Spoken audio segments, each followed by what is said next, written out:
L'université Djilali Liabès de Sidi Bel Abbès s'engage dans le traitement et la récupération des déchets métalliques à travers une convention cadre signée avec la Société nationale de récupération et de valorisation des déchets SNRV, une première démarche en Algérie visant la protection de l'environnement et la valorisation des déchets recyclables comme le cuivre et l'aluminium.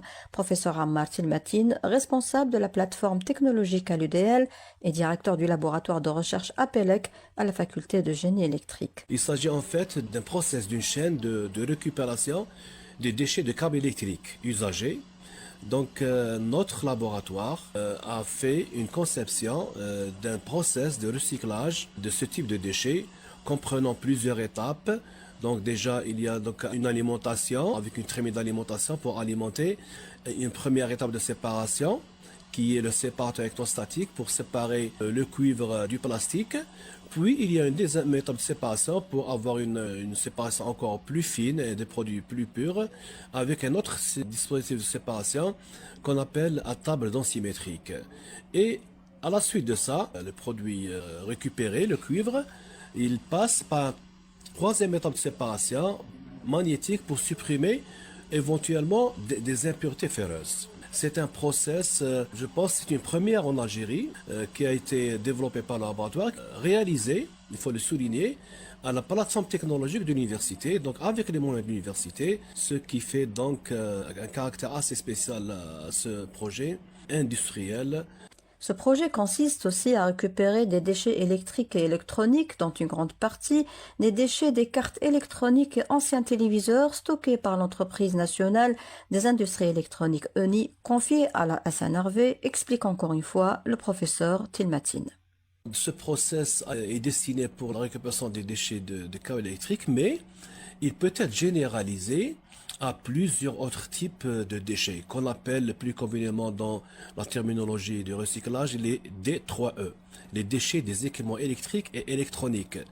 Et à ce sujet, il s'agit de développer un autre process de séparation beaucoup plus important que le premier, et cette fois-ci c'est pour recycler tout type de déchets issus des appareils électriques et électroniques comme les petits appareils ménagers, les ordinateurs, les écrans de télévision, les circuits électroniques. Donc l'étude technique a été réalisée par le laboratoire, a été proposée donc à la SNRV et nous attendons une approbation de leur part pour concrétiser Inch'Allah le projet. L'UNI, ils ont un stock de déchets de cartes électroniques et d'anciens téléviseurs. Nous on signe le contrat à la SNRV et c'est la SNRV qui va traiter pour eux les déchets de l'UNI.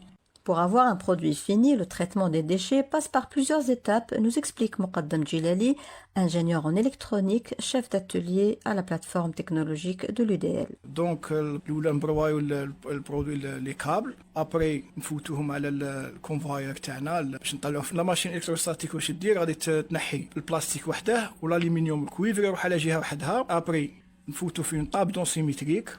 الطاب دونسيميتريك تنحي الكويفر على الالومنيوم وابري نعاودو نفوتو اون سيباراسيون مانيتيك كاش ما يكون فيه حديد ولا يتنحى في لا فاز فينال. دونك يخرج لنا برودوي فينال الكويفر وحده، الالومنيوم وحده والبلاستيك وحده. dB par heure, normalement 100 kg par heure. C'est grâce aux 50 laboratoires de recherche que compte l'université de Sidi Bel Abbès que ces projets ont réussi avec succès et ont largement contribué à en faire l'une des universités de référence à l'échelle africaine et arabe, nous dit le recteur Bouziane Nimrahi. Pour le moment, on a 55 laboratoires de recherche, toutes disciplines confondues, passant des sciences économiques jusqu'à la médecine. Une diversité d'activités de recherche. Nous avons plusieurs conventions, nos laboratoires actifs dans tous ces domaines-là.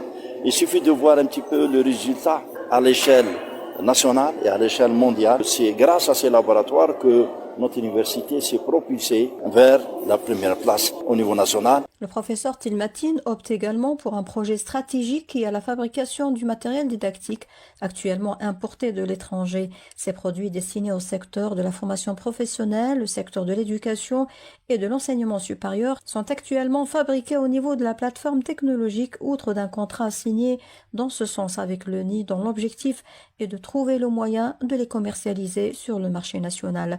De Sidi Bel Abbès, Inès Mohamed pour Al Jazeera.